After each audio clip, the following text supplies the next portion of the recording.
let us acknowledge the Indigenous people of all the lands that we are on today. From coast to coast to coast, we acknowledge the ancestral and unceded territory, that of the Inuit, the Métis, and the First Nation people that call this land home.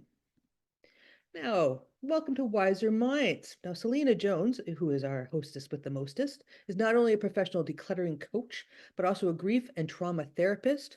Most people who work with her are those that struggle with anxiety and overwhelm, as well as clutter. And she's been doing the Wiser Minds with us now. I think this is our fourth time, Selena. And we're welcoming you here. Sorry, that's not you, but this is you. Hello, Selena. Welcome. There we go. There we go. Now I'm unmuted. That's helpful. Hi, everybody. Yeah, more people are coming in here. So Good stuff. So Selena, tell me, what do we talk about when we talk about self-care? Okay, well, first thing out of the box for me is I don't like the word self-care. And sometimes that makes people gasp because it's a buzzword, right? Like it's a really popular word that we hear all the time now. But for me, it kind of started, I think it started like wearing me down. It started getting old. And so I realized I kind of had to reframe it. And if you've heard me talk before, I talk a lot about reframing our thoughts. And I was like, why is this not hitting with me like right now? It's not resonating. And I changed the term to self-kindness. And when I looked at it as self-kindness, then it kind of opened the door of all of these options that I could offer to myself, or I could partake in, or I could sometimes bring more of it into my life or remove some of it into my life as an act of kindness towards myself. So that was one of my big reframes. And I think once I figured that piece out, and here's the thing, self-care may work for you, may really not give two hoots about words. I mean, working in psychology, I think a lot of the time, and long before I got into this career, I was an overthinker. So this is not surprising to me, but self-kindness kind of made me sit with my day, not even looking at my full day, sometimes just looking at any given moment and asking myself, what do I need in this moment? Sometimes it's, what does my body need? What does my mental health need? What are my physical needs? What does my house need? Right. And so thinking outside of the box has been a really integral part of learning about self-care and self-kindness for me. That's that's fantastic. And I think there is one thing that was brought up just the other day when I was talking about self-care with a few women, was the fact that as women, we're always thinking about that the last. Mm-hmm. Yeah. How do you think Absolutely. what would be a good tip to get it to our forefront a little bit more, do you think? Well, I think one is that a lot of that belief that, I always say to my clients, a lot of the times we're not even on our own to-do list, right? We're always thinking about, what does our family need? What does our spouse need? Do our friends need? Our community needs? Our church needs?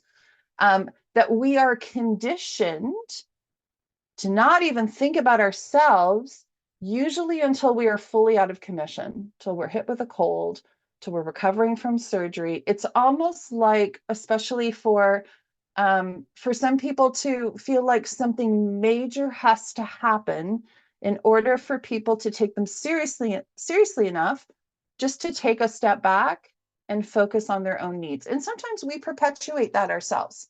We're not always good at self-advocacy and kind of just drawing lines in terms of what are the boundaries. So how much am I willing to give to all the people that need things from me, and how much am I willing to keep to myself? Because we actually do have to meet our own needs first. It is that oxygen mask theory, right? They always say, put on your own oxygen mask first before you help somebody else. And we have a tendency to get that backwards. We help all these other people, we do all these other things, and then we're completely depleted by the end of the day, and we're burnt out, and we can't figure out why, and our immune system kind of plummets, and we start catching colds, and then it becomes overwhelming, and it kind of starts this onslaught of really big feelings that are hard to work through. So, almost everything in life, unfortunately, comes down to boundary work, right? Like, what am I allowing? I look at our energy like a bank account. So, and that's whether it's our physical energy, the energy that we have for our mental health, for our psyche.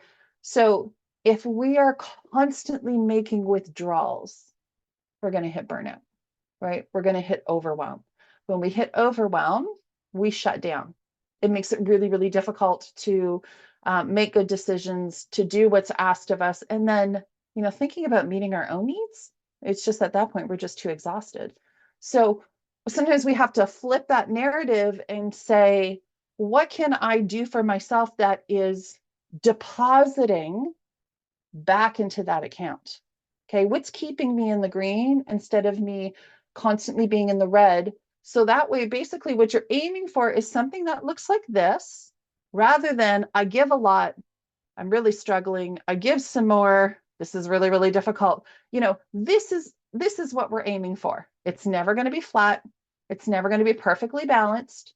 We're just looking for stability, right? Stability in our own self-kindness and our own self-care. And stability means I may have to take from one area of my life and pull back and just be like, can't do that. Not right now, so that I have more time and energy to put into other areas of our life.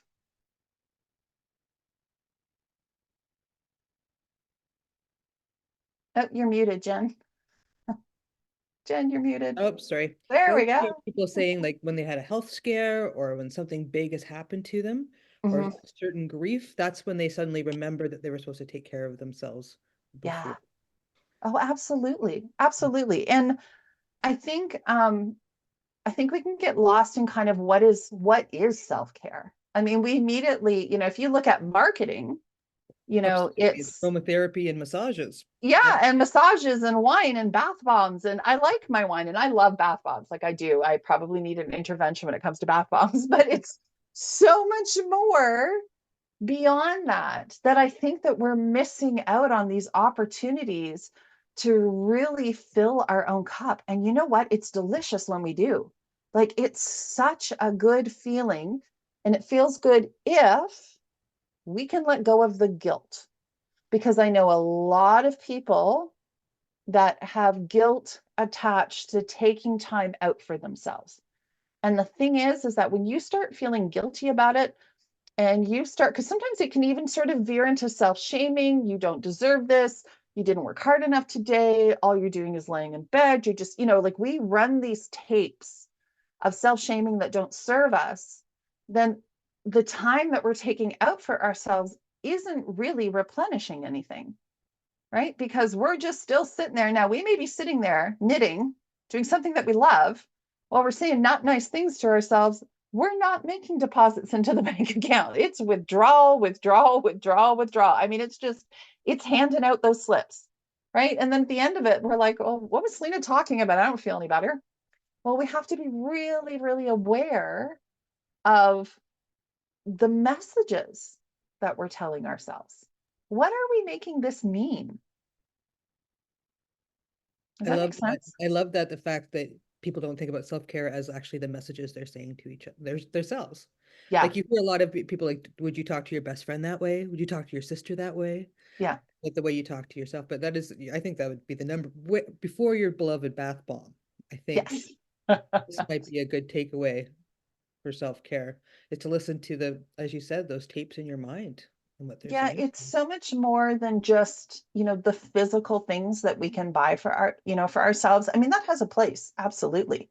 You will never hear me saying anything bad about curling up on the couch with a book, because if you've heard me talk for any amount of time, that's one of my most favorite things to do in the world. But for 2024, when I was looking at, I'm not a resolutions person, I'm not a goals person. I am a person who likes to think about intentions. Goals have a tendency sometimes to put a little bit too much pressure on ourselves. We start looking at it as a pass fail experiment. And, we get really enthusiastic at the beginning of the year. And then as things peter out, again, we fall into that cycle of self shaming. And I knew I couldn't stick to it. And I didn't get as far along as I would. And then we just say, again, unkind things to ourselves.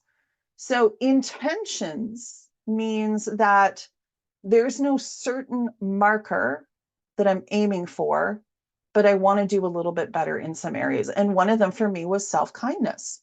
And I've been challenging myself because I am literally making a list. Now, first of all, I am a list person. I'm a bit type A. I love making lists. So I'm been asking myself, am I doing something towards self kindness to myself every day? Now, I could fill that list up for the next 5 years if my only entry was spend some time curled up on the couch with my dog and a cup of tea reading a book.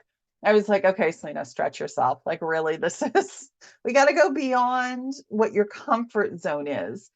And so when I started, that's when I kind of was working on this reframe of self kindness. So I'm like, okay, I can care for myself and I can care about my body, but what is truly kind? What is going to be kind to myself?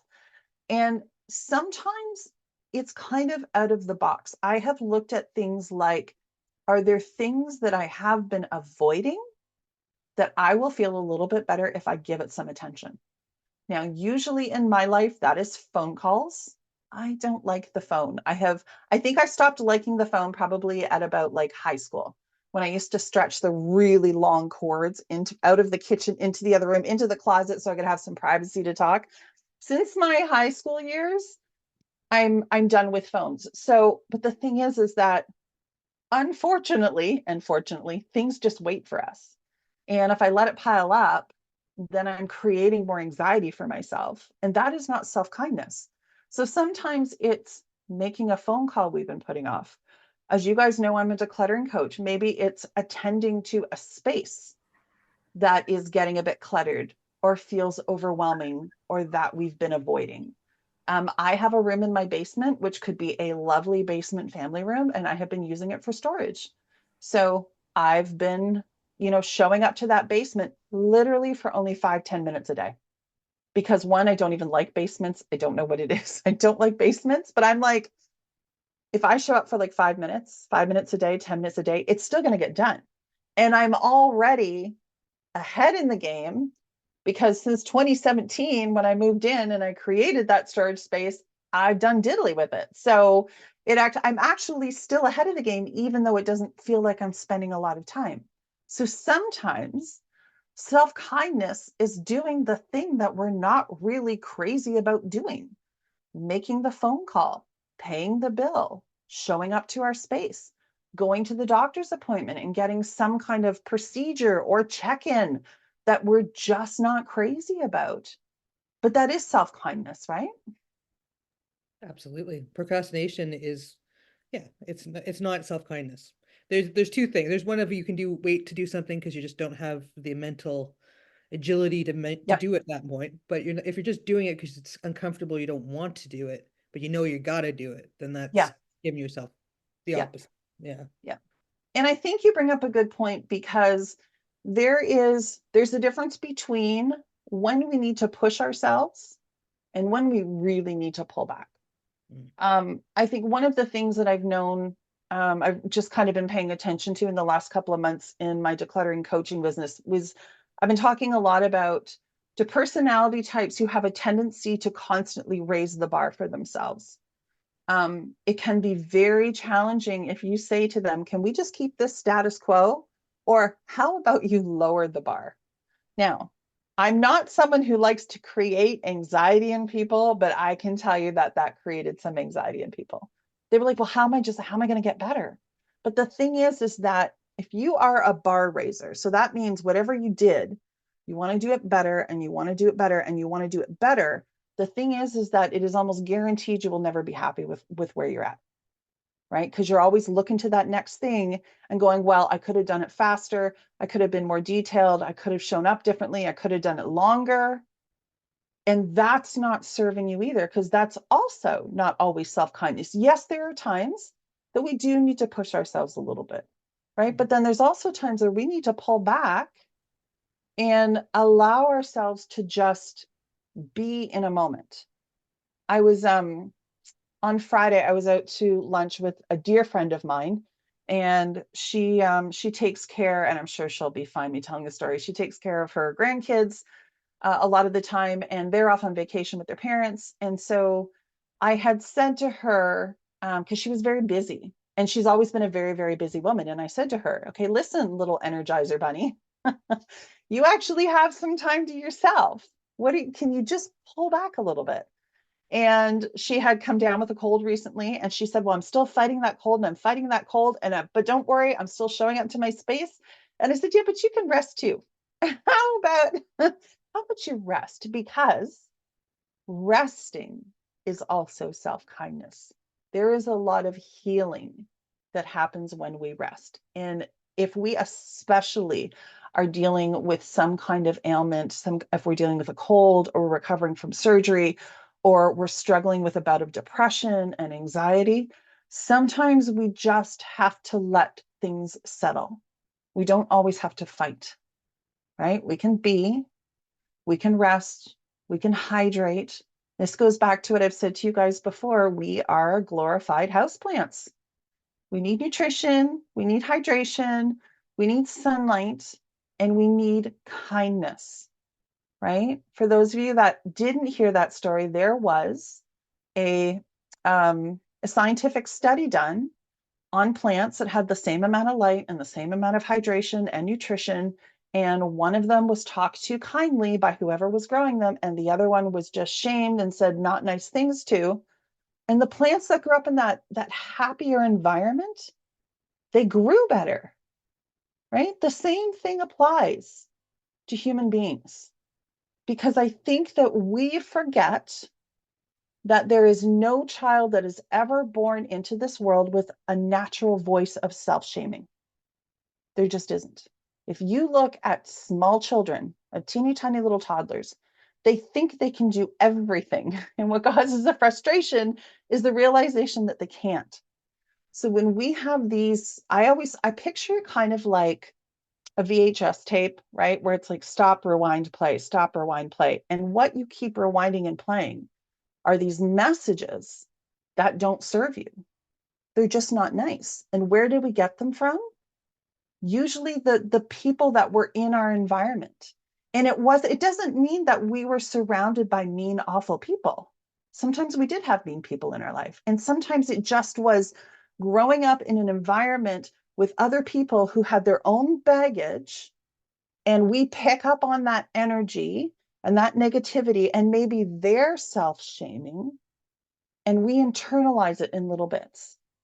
And then we can start living it out to be our own truth. It can be parents, grandparents, aunts and uncles, a best friend, a childhood bully, a teacher in school. Someone just says something off the cuff, and maybe they didn't intend to be hurtful. They didn't intend for it to land as it did, but it got buried in there somewhere. And then it starts showing up all throughout our adult lives, and we don't know where it comes from, but it wasn't something that we were naturally born with, which also means that we can undo some of that as well, right? And I think that's important to remember. And that takes reframing. And then sometimes it also takes therapy, right? But we can undo it. And it literally, the whole foundation of that comes back to self-kindness. Hmm. Helene says that she had a plant that she did that too. It didn't grow a spider. It was a spider plant, I guess. And then she gave it away and it spread one within a week. So you can show how, yes, a little love can go a long way. I just want to go back to one thing you were saying, Selena, was about Yeah. busyness. And I think that the thing about busyness is you don't have time to think about all these other great ideas like boundaries, Yep. or if you have too much in your plate, because all you're Mhm. doing, instead, your answer is to stay more busy.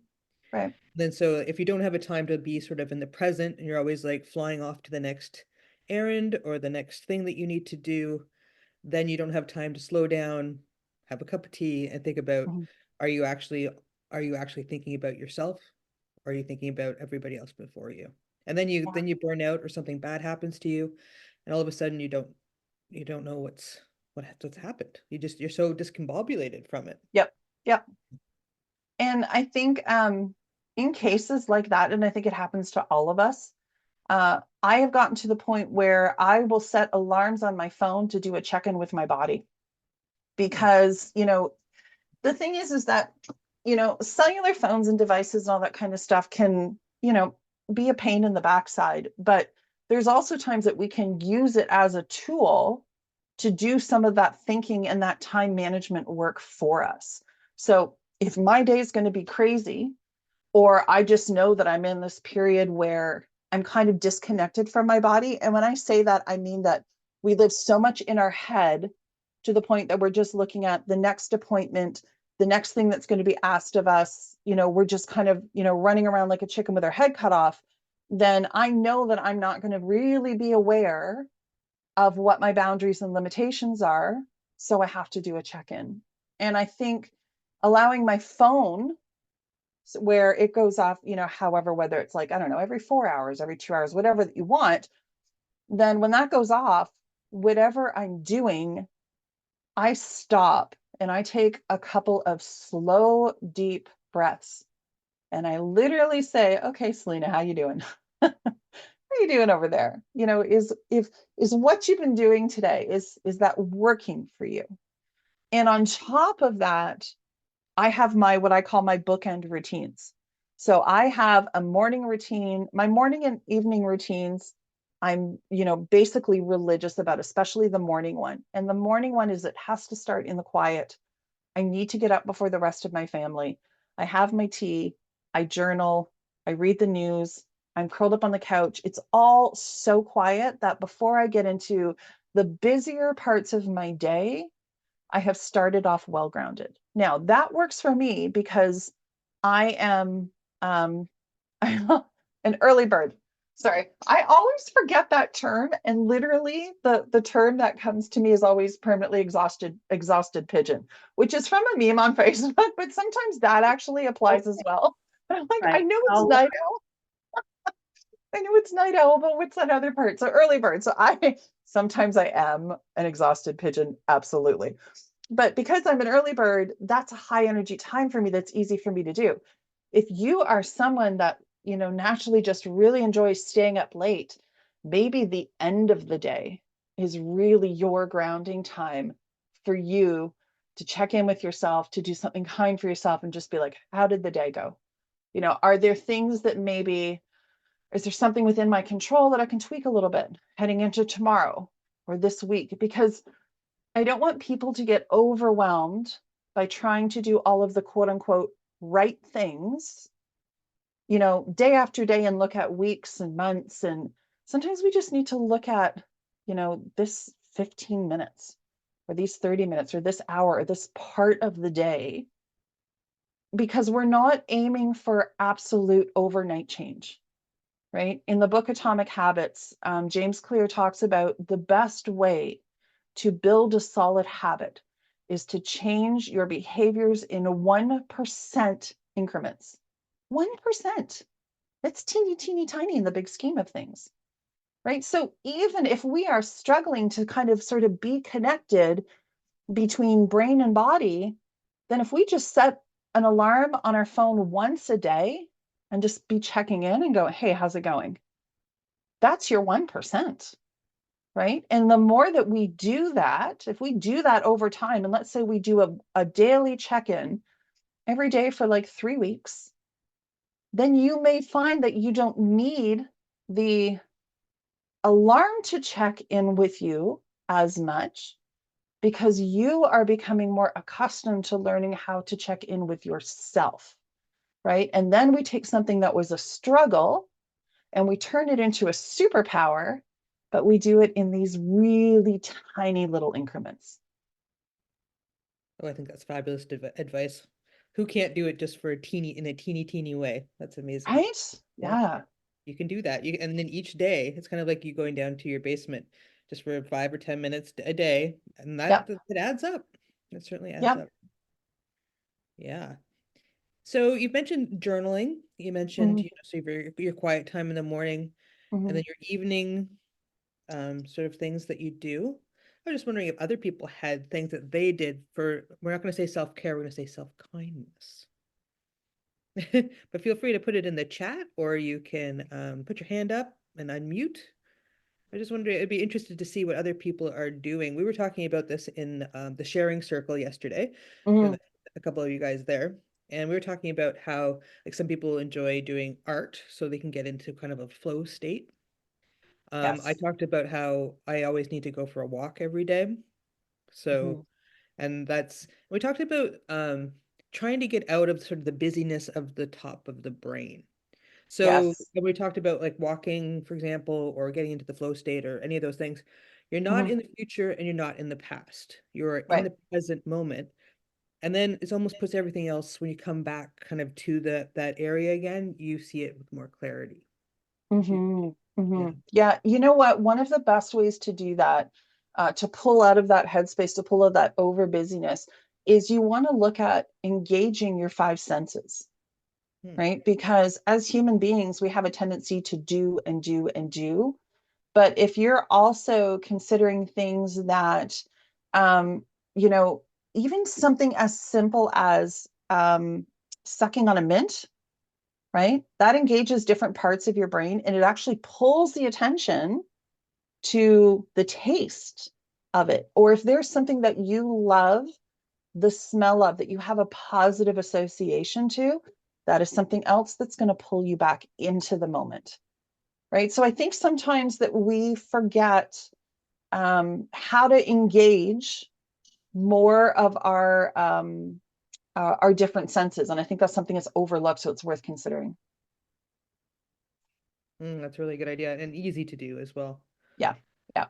Okay, we got lots of stuff coming in the chat here. This is fantastic. Okay, let's see what do we got. Everybody take notes.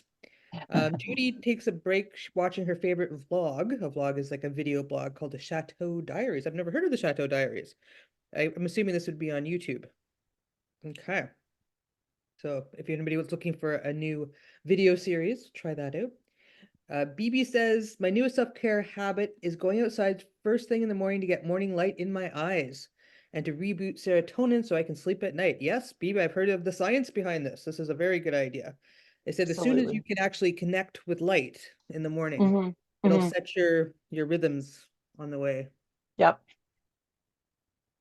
What else we got here? Yes, it is.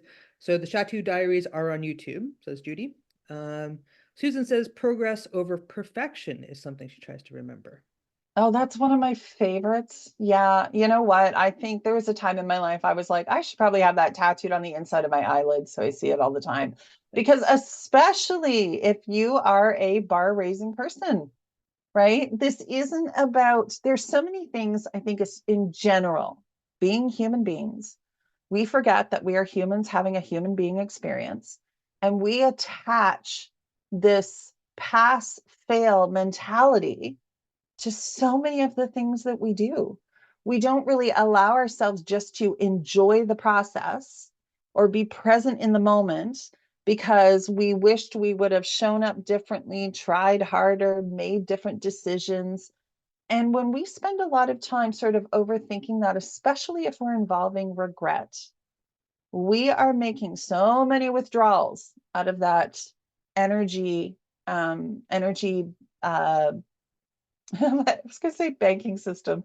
I'm losing my words. Account, energy account. I was getting there. I just got it. As you got to give me a little bit of wiggle room. The other thing, and I think sometimes, especially when we talk about that busyness, is we have to ask ourselves, are there some things I need to say no to?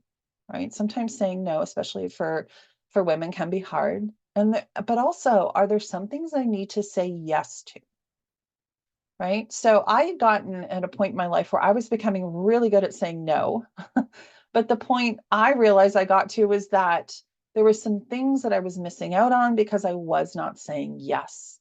And as I become busy with work, sometimes I forget to say yes to social engagements because I sing with a chamber choir in Hamilton, and a lot of people that are my friends are in that choir. So to me, that's social time. But I'm like, Selena, it's not, I mean, it is, but it isn't. You get to see your friends, but everybody's busy for 3 hours focusing on the scores that we're rehearsing. It's not like having, dinner out with a friend or going to a museum together, or, hopping on the GO train and going downtown to Toronto and going to a Mervis show. That's engaging different senses in my body rather than just going, well, every Friday you go to choir, so check, you can, check off that box and say you did something social. So, maybe I need to kind of stretch myself a little bit, right? And that's actually one of my intentions. It's not a goal, right? Because a goal tends to be pass fail, but it is an intention for me in 2024 is to do more social things that are beyond choir. And it sounds very simplistic, but I realize that several weeks can go by and I'll be like, Selena, you did not go out and do the thing. So I have to make an effort to reach out, make plans, put it on my calendar, not cancel because I'd rather be home with a book, and remind myself that on the other side of doing this thing, I'm going to feel really good, right? I'm going to be happy that I did it. And I can still go to choir and I can still enjoy my friends, but I'm going to be really happy that I did that thing. And so maybe sometimes it's saying no, and maybe it's also saying yes. Yeah. It's so funny because I just saw Brené Brown talking on YouTube, Mhm. and she was talking about how she's got I don't know what she called it, a yes or no, or a deciding ring, she called it. So she's got it on Okay. her finger, and she twirl every time anybody asks her anything to do something, she twirls it 3 times and breathes. And then she knows by that time whether she's doing something out of obligation or because she really Mm, wants to do it. And I thought that was a really yeah. great idea, just to think about it over. And her example was somebody asked her to cook 5,000 or bake 5,000 cookies peanut free for the school or something, and she realized that she did not want to do that, for example. Yeah. No, I But don't. it took her those 3 turns to say, okay, that's not something I want to do. And Right. am I doing this out of obligation because I feel like I should do it or because I want to do it? And I think that Yeah. was really brilliant. Yeah. That's something I like to call practicing the pause. That's what Okay. that Yeah. is. And so, we can also, this is the other thing. Sometimes I think we feel obligated that when we are asked something that we have to answer on the spot. And hmm so, you know what? Spoiler alert, you don't have to. You can be like, you know what? Thanks for letting me know. I'll get back to you. Or I need to give it some thought, or I need to check in with my calendar. I will get back to you. So if anybody tries to push you in a corner and get you, now, I will tell you, I've got a little bit radical. If someone keeps pushing me and tries to put me in a corner, they're very quickly going to find themselves getting a no. But if someone gets a little bit too pushy about it, it is okay to practice those boundaries, to practice the pause, and just say, you know what? I will get back to you. Right? I You love need to it. sometimes Yeah. take that power back. Yeah. I think this is a great thing for all of us to try to do this year. Right? The Yeah. power of the pause. I'm going to think about it. Yeah. It's the I could should, isn't it? The could and the should. There's yes, such a subtle difference between I could do that as a more positive, I should do that, and you're immediately putting that pressure on. And I find that a big one to look at. Could, should, the it should. difference. Yeah. Yep. Yeah. Yeah. Yeah. So I just want to catch up here on the chat. Joan said I listened to about 15 minutes of PBS music TV programs before bed. For example, The Life of Linda Ronstadt. Due to her husband being in the hospital with a traumatic brain injury for 4 weeks and Oh, continue. I'm sorry to hear that. yeah. And she said, I can't tolerate news or movies, and I just short bits of America's Got Talent is okay and helps to fall asleep when I'm so sleep deprived now. This is exactly what we're talking about. I'm sorry about your husband, but yeah, you got to do what is good for you. If you can't handle the news, don't watch the news. I can't Mhm. handle the news and when I'm doing okay. So, sometimes Yep. it's hard. Absolutely. Lydia says I try to tune into my tense muscles and stretch and massage the area. That's fantastic. Mhm. Jacinta says I go for walks, exercise, join the choir, sing hymns, sometimes even just walk around the mall to distress. Good. Margaret says daily walks are essential. Nice, I agree with that. Helene loves it. I'm sure she's loving the world, but I'm not sure what you love, but probably all of it. And Patsy said, would I be able to listen to this recording later? Absolutely. We're Yes. taping it for sure. And it's going to be on our podcast. Yeah. Is anybody else? Oh, sorry. Go ahead, Selena. No, I was just thinking about our friend Joan, because I put something out to my email list, and anybody can you can email me if you want a copy. But one of the things that focuses on self-kindness is that I created a list of essentials for a caregiver go bag. So if you are headed to the hospital, and especially because this is the thing, when we have loved ones who are in the hospital, if we are having to go through a lot of medical appointments, we have a tendency to think of what that other person needs. We don't do much prep work for ourselves. And, you know, unfortunately, right now, wait times in hospitals and waiting rooms, it is getting so long. It can be incredibly stressful. So I am happy to send that email out to anybody who wants it. You can email me at declutteringcoachcanada@gmail.com. And I'm sure Jen will drop that in the chat. But it's really just kind of, you know, thinking outside of the box of having like a bag or a backpack and putting it somewhere where it's very easy to grab, whether that's your master bedroom closet, the front hall closet. So that way you don't really, you can kind of attend to the urgency of the moment or show up and know that you have things that will also help take care of you while you are taking care of a loved one, which I think is important. So That is an amazing resource to have. yeah. Because does anybody have any other things that they do for self-kindness that they want to talk about, or any questions for Selena about this? Or about, you know, boundaries or bath Yeah, bombs? boundaries is such a fun topic, isn't it, you guys? I swear I'm fun at parties. They're like, oh, look, she likes to talk about boundaries and grief and trauma. Definitely invite her. I want to say something. I don't know how to express myself too well, but I spent a year in the hospital. I have a pacemaker and other thing. Anyway, I've been scared to go to bed. And so every night I've had a lot of sleep sessions through the computer. So now what I do when I talk to myself and I say, you're going to bed, you're going to try and sleep. Do not think about what's wrong with her or who's going to do that. And that's what I'm doing. I still cannot sleep well, but I can get myself out of that feeling. And it was a lot of pressure for me. And when I have appointments with doctors, I get so nervous. I don't do that anymore. So I'm learning to cope with things in my life. Yes, I don't know if I express myself properly, but it sure helps. I'm really enjoying what you're talking about. It really helps. And now I'm starting to have my breathing problems, but I'm That's okay. okay. Okay. Yeah. You know what, Dorothy, you did great. You did really, really great because I think it is so good for people to realize that we can reframe some of our nervous thoughts. And you know, another thing that I do this for myself. I have a notebook and a pen on my nightstand.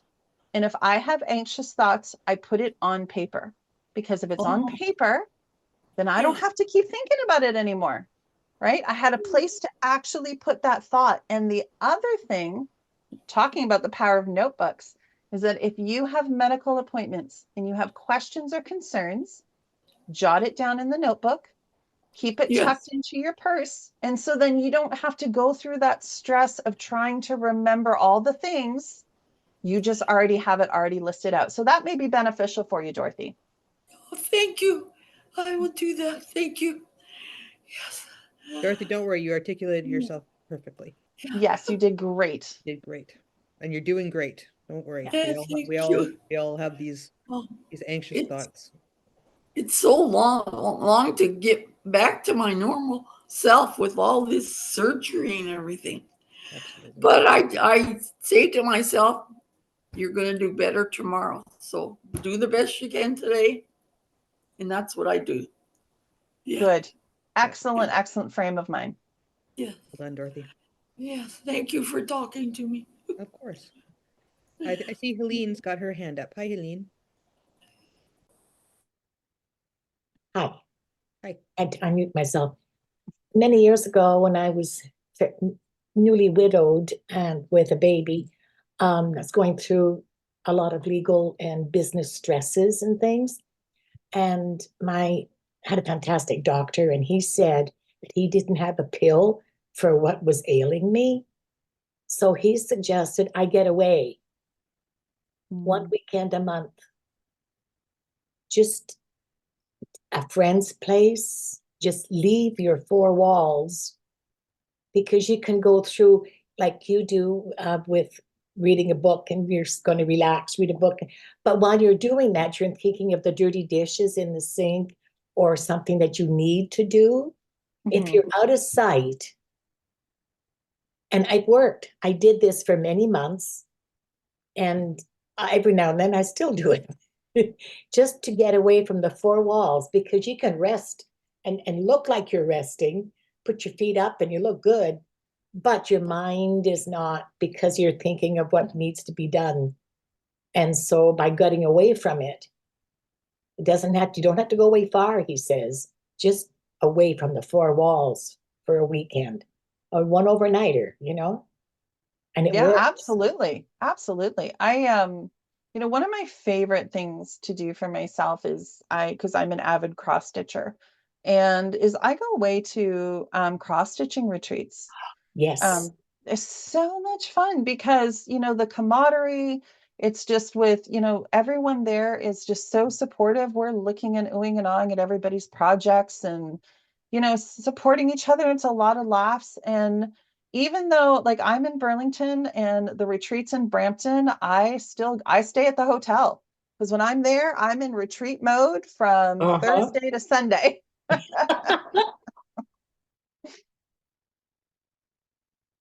Yeah, I love that too, because like as you're saying, like as soon as you get sort of like that daily sort of anxious tasks that are everywhere that you're talking about, like, oh, I should do some laundry, I should really mop that floor, I should go shopping or whatever. But to have that sort of vacation mind of, It's the shoulding. Yeah, the shoulding. I say that all the time to Shoulding. people, stop shitting on yourself. Exactly. And when I was facilitating a group, I said that. There you go, shoulding on yourself. You should for this. One girl says, do you know what that sounds like? Yeah. Yep. And I said, that's kind of what you do. And it's true. It's true. But you know what? The thing is that should places unrealistic expectations on ourselves. Now it's interesting, because if you feel like you should do something, ask yourself if you are choosing to do that thing. So there may be things that I'm not so crazy about doing, but if I say to myself, I'm going to choose to do this thing, then I feel like it's drawing less out of me, and I'm just intentionally showing up to do the thing that I'm not always that crazy about, but it probably serves me if I follow through. That's great.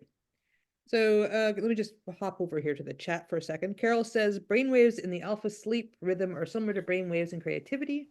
I wake up in the night, I think of a brilliant thought that I write it down using only the smallest amount of light. And in the morning, I say, wow, I would never have remembered this. Well, that's great. That's great. Awesome. It's true. You do remember. You always think you're going to remember it, but you never do. So it's good I think you're that doing must happen during in showers too. Great Showers. thoughts happen in the showers, and it's hard to write it There's a down. pen around, yeah. Okay, so Joan is asking for some advice here. So it's Joan again, who was just talking about her husband that's in the hospital. They've been providing 24/7 bedside care, and the two stepdaughters are helpful, but we are particularly on each other's nerves because we are waiting to hear if my husband will be accepted to a rehab hospital.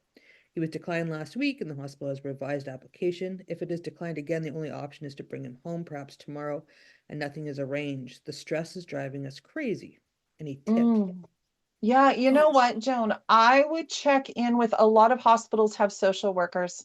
I would check in with the social worker, and because the thing is that they have to be able to release him into an environment that is safe.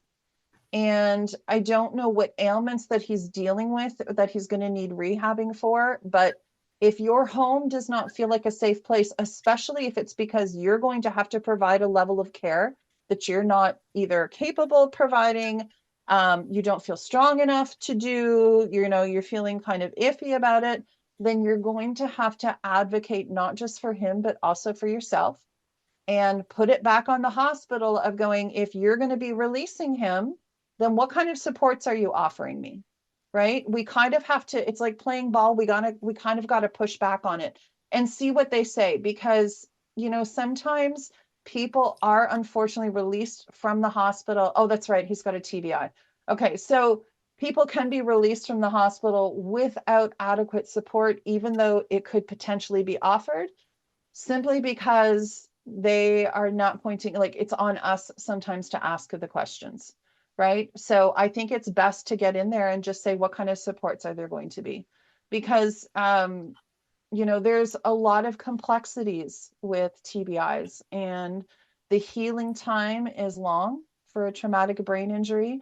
That is also asking a lot of you and your stepdaughters, and also too, when you're providing 24/7 bedside care in a hospital, even in a hospital setting, that is emotionally draining on everybody. It's physically draining on everyone. So to go from that and to have him come straight home and no one's kind of really had an opportunity to restore some of that energy and take care of themselves, is going to be quite difficult. So find out from them what's available. Also look at your community.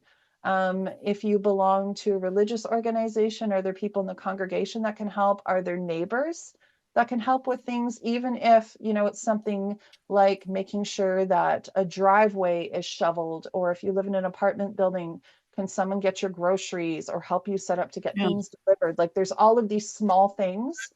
I like to suggest to people to make a list of all the things that need to get done. So if somebody says to you, just let me know if you need anything, you have your handy dandy little list that you can pull it out and say, you know what, thank you for offering.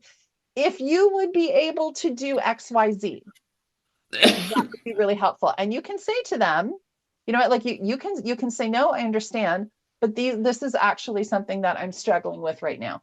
So I would definitely make use of that tactic as well. You can't get PSWs to help?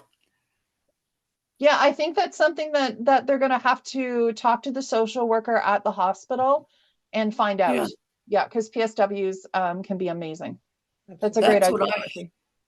yes. I think Selena, what a really great thing that you were talking about there, where I know everybody's either been in this situation or is in this situation, whether they're caring for their elderly parents, they're caring for their spouse, Mhm. they're caring for their kids. Like, there's somebody's usually taking care of somebody at some Yeah. point, and Yeah. sometimes that care can overtake their own dailey life. So, which Oh, sounds going absolutely. on with Joan. Yeah. Yes. Yeah. So So to advocate not just only for that person you're taking care of, but to advocate for yourself is so important. And that's why you need to talk to that social worker and see what we can get in place before, if your husband is coming home, because that could be very overwhelming for you, Yeah. Yes. for sure. Yeah. So Anne says, I heard that there's this five senses walking guide, which I use not frequently enough. Okay. So I guess you walk with it. And she says, you notice five things that you can see, notice four things you can feel, notice three things you can hear, notice two things you can smell, and notice one thing you can taste. I like that too. Yeah. That's a very good slowing down and getting yourself out of that, either the anxiety of the future or regrets of the past or whatever it is that you're into. That's a great way of Mhm. getting to that present moment for sure. And you can do that anywhere. So that's a technique that we use in psychology all the time, especially for anxiety. Yeah. So, because when we live in an anxious Yeah. state and we have racing thoughts, what we say is that we're not actually sitting in our body. We're not connected into our body. We're living entirely in our head. And so this actually brings us back to center. It makes us notice our surroundings. It gives our brain a job. Okay. Because I think you guys have heard me before. When our brain doesn't have a job, its go-tos are really awful choices. Like, Absolutely. I always this is what I don't understand. This is what my brain doesn't understand. We are very smart individuals. And of all the things that our brains can do for us that serve us, Why, when it's bored, does it go to anything you like said that you wish you hadn't, your most embarrassing moments, all the ways that you feel like you didn't measure up? Like it drives me absolutely bonkers. And so that's kind of like our brain's signal that's like, okay, I'm like a bored toddler, or even like a bored puppy that just starts chewing on things it shouldn't chew on because it's got nothing to do. That's what our brain does with our thoughts. It chews on these thoughts, it brings them to the forefront that don't serve us, and so we have to give it a job. And so when we do things um, like Anne had suggested, then it's bringing us back to the present moment, it's bringing us back to our surroundings, and it's helping us to reframe and recenter and regroup. So excellent contribution. Yeah. Have you written a book? I actually, no, you know what, Dorothy? I have not written a book. Now, there is a funny joke in that I have 2 manuscripts for books and they have nothing to do with psychology. It's called Letters from My Dogs because I like them more than people. So I Oh, actually, and they're all, it's all a comedy writing of stupid things that my dogs have done over the years. They used to have a big social media following, but I haven't actually turned it into a book. But psychology based, I haven't yet. I've thought about it. So, but I I haven't. wish you would. I wish you would. Yes. Thanks, Dorothy. Thank Well, you for we want to see. I everything. want to see the dog book too. To be fair, Yeah. I want to see it all. Judy Yes. says, one study said that we focus on bad, negative stuff and not so much on the good things and thought. And they've done lots of studies. Yes, they have, Judy. That's interesting because I do a lot of presentations on gratitude. And they say that the reason why like our default is the negative is that our lizard brains from, when we first started walking on the earth was always going into new environments Yep. and trying to figure out what was wrong. So you're Yeah. looking at, is there a saber-toothed tiger here? Is there immediate threat Yes. to my survival? Yeah. And now that we've evolved, it's turned into things like, I can't believe they gave me the wrong sandwich, like Yeah. it's not at the same level, but our brains still are looking at things negatively instead of on a positive way because it's still trying to figure out what's wrong with the environment. Yeah, I find it comical that you said saber-tooth tiger because that's actually what I call it. I call it saber-tooth tiger mode. That it's constantly, just surveying our environment, looking for a threat. And one of the interesting things that I find, they had done a study on this, it was a trauma study, is that when we are in traumatic, extremely stressful situations that are really hard to come out of, one of the best things that we can do for ourselves is something with repetitive motion. Because when the brain was in development in utero, okay, we're talking the earliest points of brain development, what a fetus is used to is repetitive motion because we're in there surrounded by amniotic fluid, we're constantly being rocked, right? There's this motion, we hear mom's heartbeat, which hopefully is regular for the most part, is a regular heartbeat. And so when babies are born and they are crying, our natural inclination, you see people do it all the time, we rock them, we put them up on our shoulder, we pat their back, we rock back and forth. And I always find it comical because if you have a group of mothers and aunties and grandmothers all in a kitchen and one person is rocking that baby side to side, the whole room, all the other women in the room also start to Yeah. sway. Like, I mean, we don't even notice that we're doing it. But the thing is that we forget about these things as adults. So if we are feeling really anxious, really stressed in traumatizing situations, if we do something with repetitive motion, that helps our brain reset. So that's why, another reason why walking is really good. So is swimming. So is swinging on a swing. I literally actually gave that directive to a client earlier this morning who was going through some stressful stuff. And I said to her, and she's in her 60s, and I said, do you have a park near you? And she said, yeah. I said, I want you to go swing on the swing. I said, now, no swinging high and no jumping off because we're not 12 years old anymore. I mean, I remember doing that. When I look at kids doing that now, I'm surprised I didn't break both my legs. But just that motion, it's the same reason why knitting and crocheting are so relaxing. Painting is relaxing. Rocking in a rocking chair is relaxing. So these are things that these are forms of self-kindness that are absolutely going to benefit you, your body, and your mental health. Thank you. Yeah. Those are some great things. BB says, I come from a long line of rocking women. We have to rock. I have a collection of rocking chairs. I love it. BB also says that you have to publish that book. I'm Yeah. not sure if that's the dog one or the other one. And Carol says, before going to sleep while lying in bed, I think about what I'm grateful for. It can be very simple. Things like a comfortable bed, a warm house, good food, good conversation, a good friend. This helps me calm and relax for sleep. Yeah, for sure. There's so many great benefits to gratitude. My favorite quote about gratitude is, you can't be depressed and grateful at the same time. Like those two things are too competing. Yep. And gratitude is also a way to bring you back to that present moment. So you're not thinking about the future.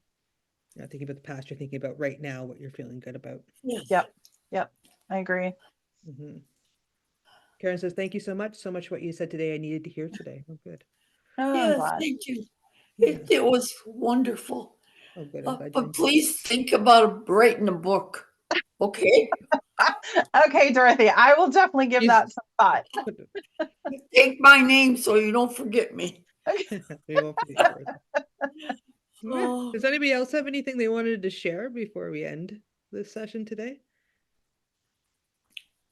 I just thank you, everybody, for your comments for me. Yeah. Okay, oh, no problem, Dorothy. We wish you only the best. Yes. Somebody just said they talked about a book called I recently came across a book called 52 Small Changes for the Mind by Brett Blumenthal. Okay, I'll look that up. I'll have to look that up, Nerissa. That sounds good. I haven't heard that one yet. What's the name of it? 52? 52 Small Changes for the Mind. And it's by Brett Blumenthal. Wait. Changes. Okay. Yeah, it's good. For 52 the mind. Small Changes for the Mind. Okay. By Brett Blumenthal. Okay. Blumenthal. Blumenthal. Blumenthal.